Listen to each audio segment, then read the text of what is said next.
Welcome back to my channel math solutions with Rose ma'am.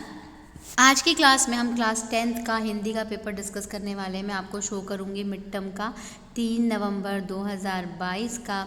यह आपका morning shift का paper है। तो इसमें हम देख लेते हैं बेटा कौन कौन से क्वेश्चंस आए हैं जो कि आपके एग्ज़ाम के लिए, जब आपका एग्ज़ाम होगा इवनिंग में या फिर जो प्राइवेट स्कूल में पढ़ते हैं उनके लिए, तो कौन कौन से क्वेश्चन इस हिंदी में आपके इम्पॉर्टेंट हैं वो आप मार्क कर सकते हैं। उसके अकॉर्डिंगली आप प्रिपरेशन कर सकते हैं, क्योंकि ये वही क्वेश्चंस है जो इम्पॉर्टेंट है और जो आपके एग्ज़ाम में भी आ सकते हैं।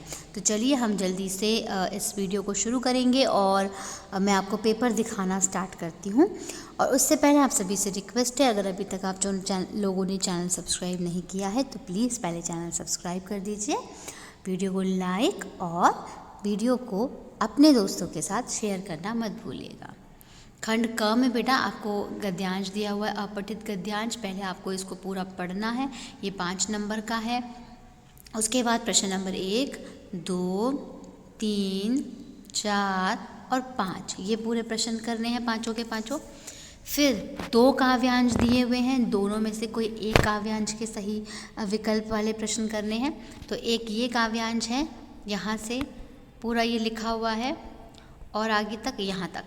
फिर प्रश्न नंबर 1, 2, 3, 4 और 5। अगर अथवा वाला आप वो नहीं करना चाहते तो आप अथवा वाला कर सकते हैं, जिसमें गाना लिखा हुआ है हमको मन की शक्ति देना मन विजय करे।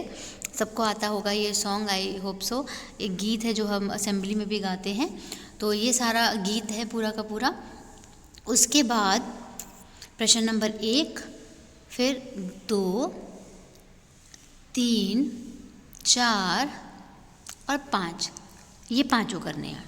उसके बाद व्यावहारिक व्याकरण जो है, ये क्वेश्चन नंबर 3 का फर्स्ट पार्ट है, जिसमें वाक्य भेद बताने हैं। सेकंड में आपको बताना है कि मिश्रित वाक्य कौन सा है। थर्ड में आपको बताना है कि मिश्र वाक्य कौन सा है। फोर्थ में उपवाक्य का भेद बताना है। फिफ्थ में मिश्र वाक्य कौन सा है ये बताना है। फिर प्रश्न नंबर 4 में आपको किन्हीं 4 प्रश्नों के उत्तर करने हैं। पहले वाले में आपको वाक्य का वाच्य बताना है, दूसरे में कर्म वाच्य में बदलना है वाक्य को, तीसरे में भाववाच्य में बदलना है, चौथे में कर्तवाच्य में बदलना है। उसके बाद प्रश्न नंबर 5 में भाववाच्य का उदाहरण बताना है। फिर प्रश्न नंबर 5 में पद परिचय है बेटा, इसमें से भी 4 करने हैं। पहले वाले में जो रेखांकित शब्द है उसका पद परिचय देना है, इसमें भी स्केच का पद परिचय बताना है। वे लोग पद परिचय, गंगा पद परिचय, तुमने पद परिचय बताना है। ऐसे ही निम्नलिखित फिर आगे प्रश्न नंबर 6 है अलंकार बताने हैं। पहले वाले में कौन सा अलंकार है, दूसरे में अलंकार की पहचान करनी है, तीसरे में अलंकार की पहचान करनी है, चौथे में भी अलंकार बताना है और 5वें में भी अलंकार बताना है। इसके बाद पाठ्यपुस्तक का गद्यांश आ गया, तो गद्यांश आपको यहाँ से लेके रीड करना है, पूरा ये रीड करते हुए जाना है। मैं धीरे धीरे स्क्रॉल कर रही हूँ। फिर पहले क्वेश्चन का आंसर आपको ढूंढना है, फिर दूसरे प्रश्न का, तीसरा प्रश्न, चौथा, 5वां। फिर प्रश्न नंबर 8 में सही विकल्प चुन करके उत्तर लिखने हैं। प्रश्न नंबर 1, 2। फिर प्रश्न नंबर 9 में आपको एक पद्यांश दिया हुआ है, पहले इसको आपको पढ़ना है और फिर अगेन आपको क्वेश्चन आंसर्स फाइंड आउट करने हैं। First part, second, third, fourth, fifth, ठीक है। प्रश्न नंबर 10 में भी फर्स्ट पार्ट, सेकेंड पार्ट। खंड ख जो है इसमें पाठ्यपुस्तक और पूरक पाठ्यपुस्तक के प्रश्न उत्तर है। तो प्रश्न नंबर 11 में आपको कोई 3 प्रश्न करने हैं, आपको 4 दिए हुए हैं। 25 से 30 शब्दों के बीच में इनके आंसर लिखने हैं। प्रश्न नंबर 12 में 25 से 30 शब्दों के बीच में आंसर लिखने हैं, जिसमें अगेन आपको 4 दिए हुए हैं, कोई 2 करने हैं। प्रश्न नंबर 13 में भी कोई 2 करने हैं, जिसमें 3 दिए हुए हैं। फिर है रचनात्मक लेखक खंड, जिसमें 120 शब्द का अनुच्छेद लिखना है आपको। पहला जल प्रदूषण और उसका प्रभाव, दूसरा मेरे विद्यालय का वार्षिकोत्सव, तीसरा देश के विकास में शिक्षा की भूमिका, ठीक है। तो इन तीनों में से कोई एक करना है।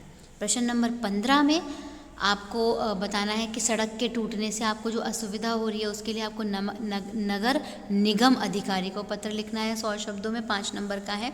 और पानी के समुचित उपयोग करने की सलाह के लिए अपने भाई को पत्र लिखना है।